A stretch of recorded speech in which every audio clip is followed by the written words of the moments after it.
ஆண்டவரும் அருமை இரட்சகருமாகிய இயேசு கிறிஸ்துவின் இனிய நாமத்தில் உங்களுக்கு யாவருக்கும் இந்த ஜூன் மாதத்தின் வாக்குத்தத்தங்கள் இந்த மாதத்தின் வாக்காய் கர்த்தர் நமக்கு கொடுத்திருக்கிறது.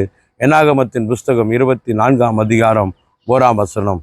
இஸ்ரவேலை ஆசீர்வதிப்பதே கர்த்தருக்கு பிரியம் என்று பீலேயாம் கண்டபோது. ஆமேன். இஸ்ரவேலை ஆசீர்வதிப்பது தான் கர்த்தருக்கு பிரியம். உங்களையும் என்னையும் உங்கள் குடும்பங்களையும் ஆசீர்வதிப்பது தேவனுக்கு பிரியம். அல்லேலூயா. ஆண்டவருக்கு ஒரு விருப்பம் இருக்கிறது. தேவனுடைய இருதயத்துக்குள்ள இருக்கிறத படிக்கணும்னா ஒரு ஆசை. அதுக்குள்ள போய் பார்த்தீங்கன்னா தெரியும். தேவன் உன்னையும் என்னையும் ஆசீர்வதிப்பது தான் அவருக்கு பிரியம். அவர் இருதயத்துக்குள்ள இருப்பது நம்மை ஆசீர்வதிக்கணும் என்பது. அவர் எப்படி ஆசீர்வதிப்பாராம்? உபாகமத்தின் புஸ்தகம் 1ஆம் அதிகாரம் 11ஆம் வசனத்தை சொல்லுகிறார். இப்போது இருப்பதை பார்க்கலாம். எகிப்தை விட்டு வெளியே வந்த உடனே ஆண்டவர் அவர்களை பார்த்து சொல்லுகிறார், இப்போது இருப்பதை பார்க்கலாம் 1000 மடங்கு பெருகும்படிக்கு உன்னை ஆசீர்வதிப்பேன். அல்லேலூயா.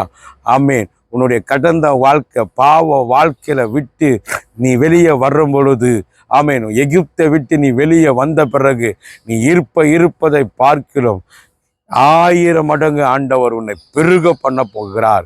உன்னை விருத்தி அடைய பண்ண போகிறார். உன் சூழ்நிலையை பாருங்க. அது எவ்வளோ மோசமாக இருந்தாலும் கர்த்தர் உன்னை ஆசீர்வதிக்க போகிறார். ஆமேன். அல்லேலூயா. ஆகாய் தீர்க்கதரிசனத்தின் புஸ்தகம் 2ஆம் அதிகாரம் 19ஆம் வசனத்துல, களஞ்சியத்துல தானியம் இல்லையோ, ஆலையில எண்ணெய் இல்லையோ, திராட்சை செடி கனி கொடுக்கவில்லையோ, ஆனால் இன்று முதல் கர்த்தர் உங்களை ஆசீர்வதிப்பார். ஆலயத்துல எண்ணெய் இல்லை, களஞ்சியத்துல தானியம் இல்லை. ஆமேன். திராட்சை செடி கனி கொடுக்கவில்லை. ஆமேன். எல்லாமே நெகட்டிவ், எல்லாமே நெகட்டிவான ஒரு சூழ்நிலை. கனி இல்லை, எண்ணெய் இல்லை, தானியம் இல்லை தான். ஆனால் ஆண்டவர் சொல்லுகிறார், ஆகாய் என்ற தீர்க்கதரிசி மூலமாய் இஸ்ரவேல் ஜனத்தை பார்த்து சொல்லுகிறார், இன்று முதல் நான் உன்னை ஆசீர்வதிப்பேன். நீ எந்த சூழ்நிலையில இருந்தாலும் இந்த கால வேளையில உன்னை பார்த்து சொல்லுகிறார், இன்று முதல் உன்னை ஆசீர்வதிப்பேன்.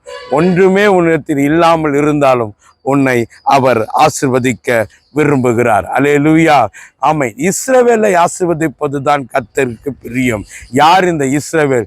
யாக்கோபு தான் இஸ்ரவேல். அல்லேலூயா. யாக்கோபு தான் இஸ்ரவேல். இஸ்ரவேலாய் மாறினதுனால ஆண்டவர் அவனை ஆசீர்வதித்தால் இல்லை, அவன் பிறக்கும் போதே தேவன் அவனை செலக்ட் பண்ணார். அல்லேலூயா. ஈசாக்குக்கு ஏசாதா விருப்பம், ஆனால் தேவன் யாக்கோபை தெரிந்தெடுத்தார். அல்லேலூயா.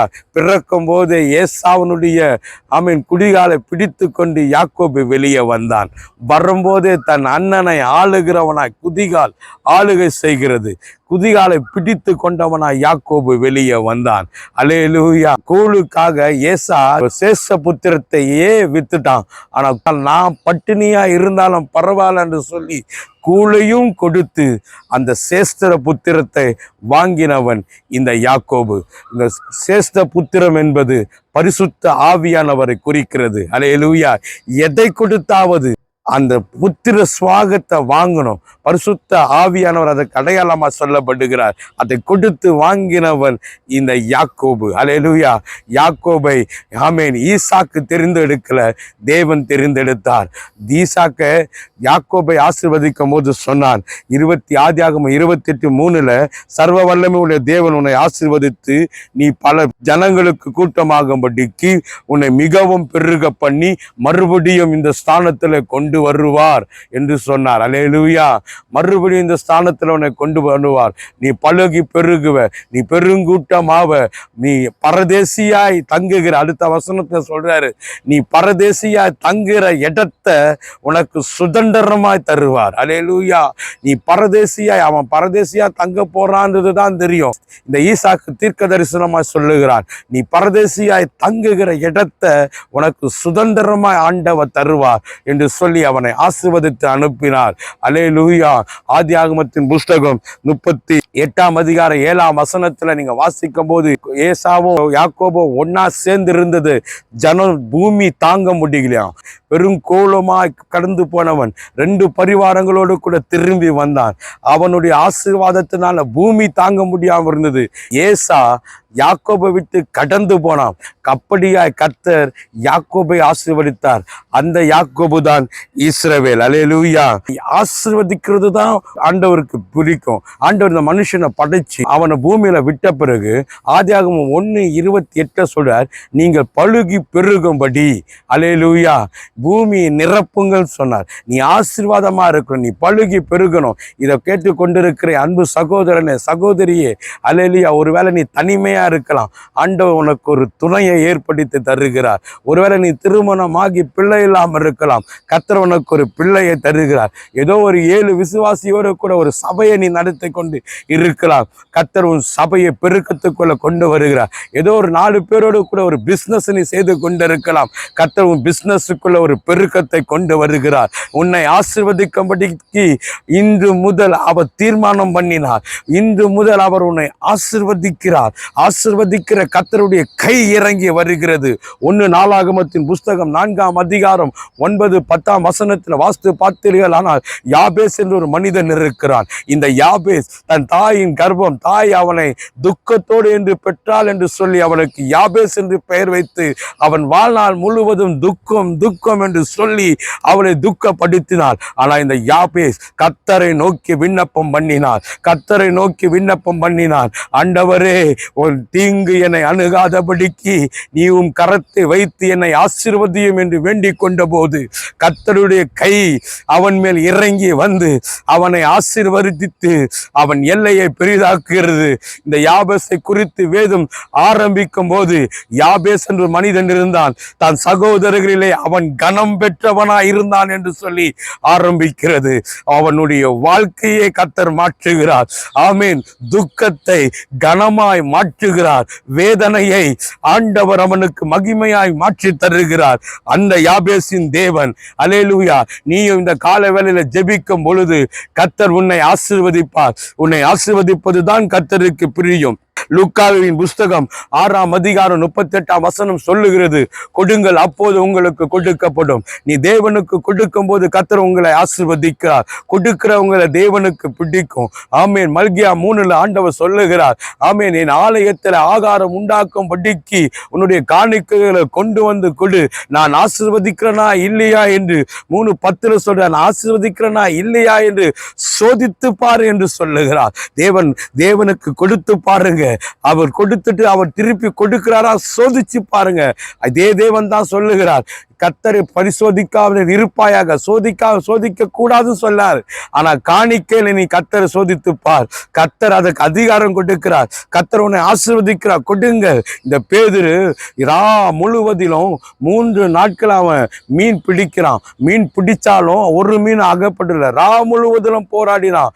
ஒரு மீனும் இல்லாம தோல்வியின் உச்சத்துல வலைகளை அலசி கொண்டிருக்கும் போது இயேசு அவனிடத்தில் வருகிறார். அவன் படகுல ஏறி அமர்ந்தான். அவன் இயேசுக்கு தன் படகை கொடுத்தான். அல்லேலூயா. லூக்காவின் புஸ்தகம் 5ஆம் அதிகாரத்துல அல்லேலூயா இந்த சம்பவத்தை பார்க்கலாம். 3ஆம் வசனத்துல பேதுருவின் படகுல இயேசு அமர்ந்தார் என்று எழுதியிருக்கிறது. அதே 6ஆம் வசனம் வரும்போது ஆமேன், அவன் மிகுதியான மீன்களை, ஆமேன், படகுகள் அமிழ்கத்தக்கதான மீன்களை ஆமேன் பேதுரு பிடித்தான் என்று எழுதியிருக்கிறது. இயேசுவுக்கு வாழ்க்கையை கொடுத்து பார். இயேசுவுக்கு உன்னை கொடுத்து பார். இயேசுவுக்கு உன்னுடைய தாளந்துகளை கொடுத்து பார். இயேசுவுக்கு நீ கொடுத்து பார். அவர் உன்னை ஆசீர்வதிப்பார். உன்னை ஆசீர்வதிப்பது தான் கர்த்தருக்கு பிரியம். அல்லேலூயா. இந்த பீலையாம் கண்டபோது என்று ஏன் எழுதியிருக்கிறது தெரியுமா? இந்த பீலையாம் இஸ்ரவேலை ஆசீர்வதிக்க வரவில்லை. பீலையாம் இஸ்ரவேலை சபிக்கிறதுக்காக கூலி பொருந்தி கொண்டு மோவாப்பு ராஜாவிடத்தில் கூலி பொருந்தி கொண்டு இஸ்ரவேலை சபிக்க வந்தவன். இவன் ஒரு தீர்க்கதரிசி தான்.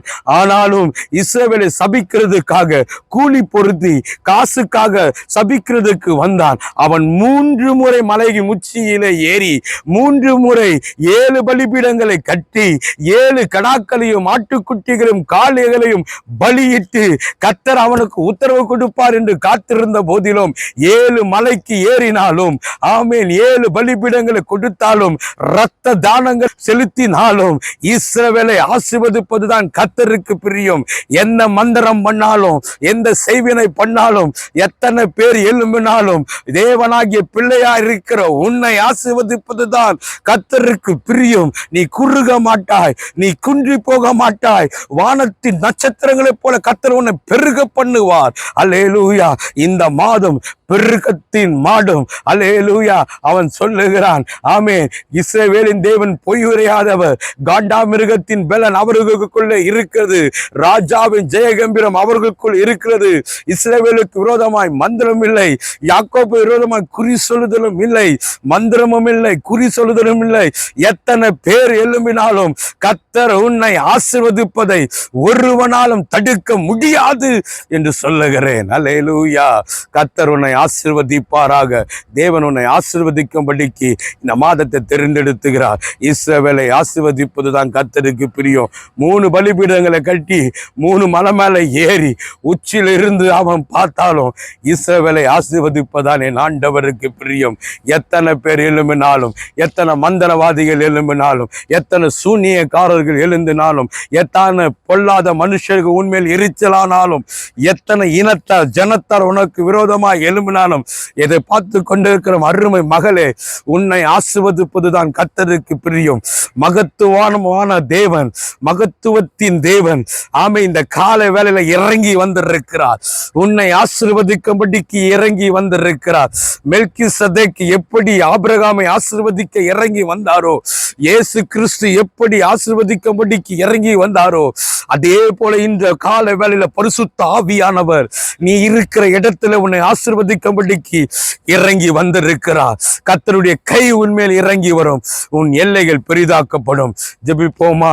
எங்களை அதிகமாய் நேசிக்கிற அன்பின் பரலோக பிதாவே, இஸ்ரவேலை ஆசீர்வதிப்பதுதான் கர்த்தருக்கு பிரியம். உன் ஜனத்தை ஆசீர்வதிப்பதுதான் உமக்கு பிரியம். இந்த காலை வேளையிலே, இந்த ஜூன் மாதம் ஆசீர்வாதத்தின் மாதமாய் ஒவ்வொருத்தர் மேலையும் இறங்கி வருவதாக. கர்த்தருடைய கை உங்க மேல ஆசீர்வதிக்கும்படிக்கு இறங்குவதாக. இவங்க பிசினஸ் பெருக பண்ணுங்க. இவங்களுடைய அப்பத்தியம் தண்ணீரையும் ஆசீர்வதிங்க. இன்று முதல் இவர்களை நீர் ஆசீர்வதிப்பீராக.